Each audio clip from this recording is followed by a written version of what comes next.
Hey guys and gals, let's unbox and take a look at the Retro Telephone by LEGO Creator. This is set number 31174, contains 383 pieces, retails for $29.99, and this set was provided by the LEGO Group for early review. Thank you, LEGO. And yes, I have used one of these before. I have a few in my stash, so we get to build ourselves an old-fashioned rotary phone with a cord, in addition to a notepad and a pencil, but looks like something's missing.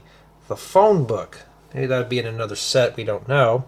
In addition, looks like we also get to make ourselves a brick phone, if you remember those, or a standard flip phone. And that's the top of the box there. And yeah, and here's the back. And obviously these phones are not compatible with mobile phone games, so you can't just throw these at the fictional creatures.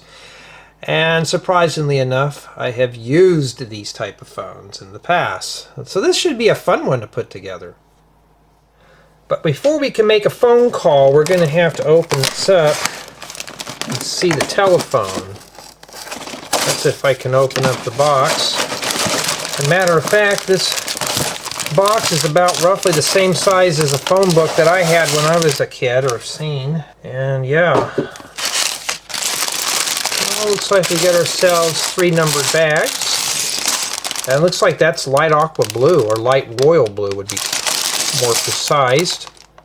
Yeah, it looks pretty promising. I hope that's not a string, but we'll find out when we do the build.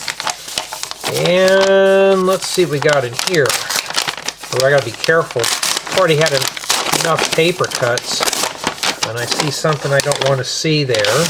Obviously we have stickers. Alright. Obviously that's not a phone number we would use here in the States.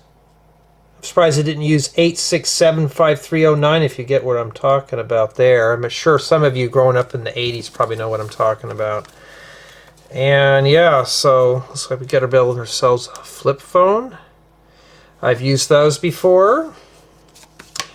Or the brick, or this could be a cordless phone. It might be a cordless phone, but I remember the bricks used to be about that size. And yes, the rotary phone. And honestly, this one looks really fun for just being a creator set.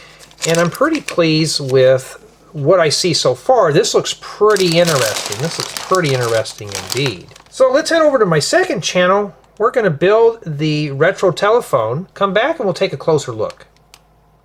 Here is the retro telephone all assembled, and yes, this does bring back a lot of memories, especially for those of us who've used one of these.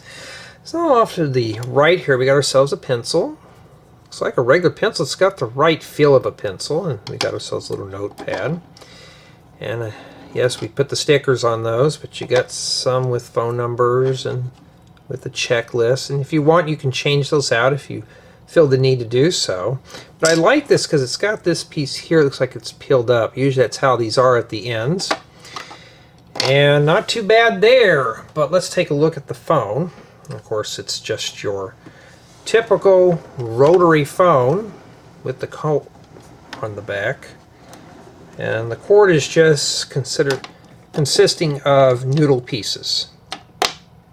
And this does come off, so as you can see, it comes like that.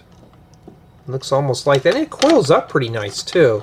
This is the handset, and yeah, it feels pretty sturdy.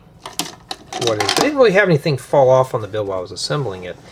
And in addition, you got yourself the working hook here. This actually does push in. They don't push down both at the same time. You got to do both of these. And that's how you hung up a phone back in the day. You had to push this in to reset the thing and all that stuff. And yeah, no, you don't press these down. You actually have to do this.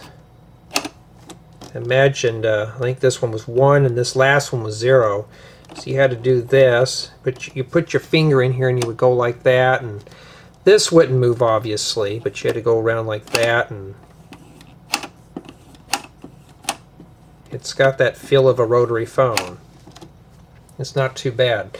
And what does it look like underneath? Well, now you know how those phones work. It's just a rubber band. You can see here they just use the rubber band to kind of give it a little bit of that spring. And they have some rubber pieces in here to do the hook. And yeah, this is not a bad build for what it is. I mean, it was interesting. It was something different than building, you know, a mech or anything like that. This is just a little fun little novelty piece, nothing more. And I think the younger kids are going to get a kick out of this. They're not going to know what this is. It just looks prehistoric in today's time. And I'd say this is probably about half the size of a more of a modern one. I remember the other ones were about this big. So this one here is probably about maybe a third or maybe close to half. But this would be a good thing to teach kids on how to use a phone. Maybe if this was a touch-tone phone, it'd be cool. Well, let's start the review with play value, and this is just meant to be a display piece, a shelf queen, but this is still considered a playable model. I mean, you can pretend to make phone calls or order a pizza.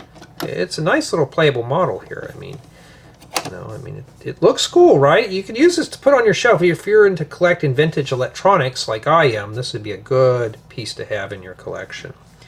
Build quality seems pretty good. It didn't have anything fall off. You got to be careful with the receiver because sometimes these do detach. So that's probably the only issue I have with it. This could have been thought out a bit better, but it's doable for what it is. Now, my build experience was really good. This was an interesting one to put together. You know, it's basic, but it was fun to put together nonetheless. And I like the light royal blue that was used on the phone. It looks really nice.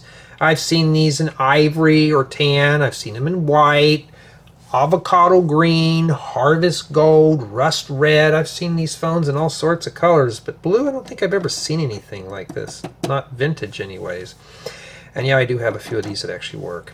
Now, the set does come with 3 building guides, but does not come with a brick separator, I found out, so you're going to have to provide that yourself. But the set does have a nice selection of pieces to make other creations, as well as the other 2 alternative models, which I'll be covering in a later segment on my other channel.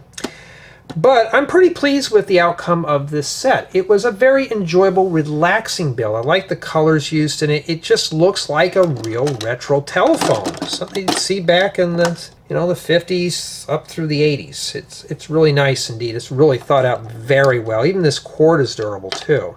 I have to do this, guys and gals. For something like this, this is the score. It's a 10. It just kept my interest. This was fun. Everything just flows together on the retro telephone. It was fun to put together. Now, could this be built by multiple people? I'd say up to 2 people. The base here could be built by 1 person.